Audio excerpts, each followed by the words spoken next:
Today, we are taking a closer look at Edmund Spenser's What Guile is This, Sonnet 37, written in the 15th century.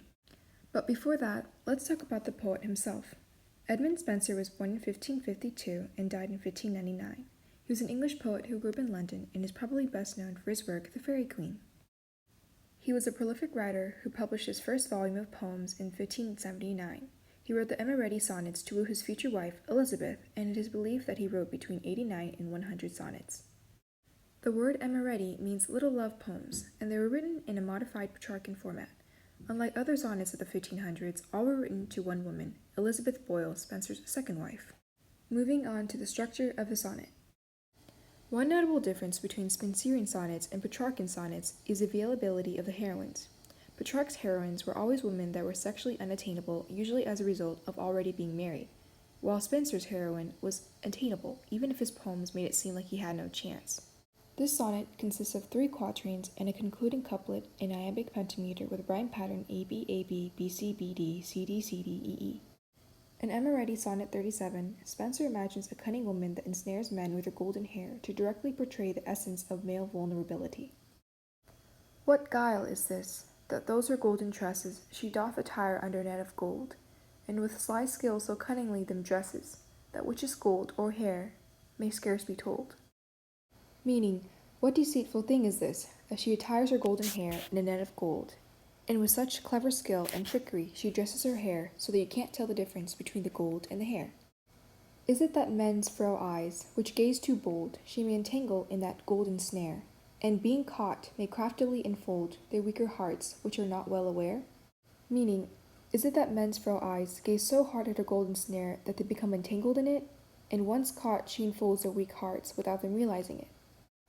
Take heed, therefore, mine eyes, how ye do stare, henceforth too rashly on that guileful net, in which, if ever ye by no means shall get. Meaning, beware, my eyes, of how you look upon her from this point on, because if you are ever caught, you will never be able to free yourself. Fondness it were for any, being free, to covet fetters, though they golden be. Meaning, it is foolish to desire restraints, no matter how beautiful they appear to be. In this poem, Spenser uses figurative language to show the heroine or love itself as a cruel tormentor. Spenser makes men out to be the weaker sex and women to be clever tricksters. The diction in this poem produces an effect that is a bit melodious, harsh, and jarring. Words like snare, craftily, entrapped, guileful, and fetters give an unpleasant feeling for the audience. Also, by repeating the words golden various times, Spenser ensures that the readers will give more consideration to the main idea in the poem. The first and last line both have golden embodied in order to create a relationship between the powerful impression of the woman's hair and the tendency of men to be consumed with lust. Appearance is the main theme that is highlighted in the poem. After all, the woman utilizes her appearance to woo men, including the speaker. He views appearance with negative connotation because such an aspect can be so convincing but in reality misleading.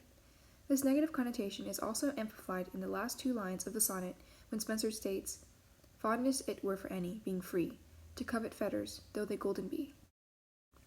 As a recurring motif and symbol, eyes play a powerful role in this poem. The heroine in this poem is a temptress who seduces anyone who lays their eyes on her. Spenser is warning his audience, specifically men, that you have to be careful for what you see is not always what it really is. For example, the woman's hair appeared to be gold, but it was only the gold hairnet that made it appear to be so. Have you ever heard of that saying, "Not everything that glitters is gold"? Spenser is using that notion to show the audience that they should not let something shiny and alluring distract them. The message that he is trying to convey is that the lust of men can cause them to end up in entrapment. Spenser's emphasis revolves around not succumbing to the desirable urges that women offer to men.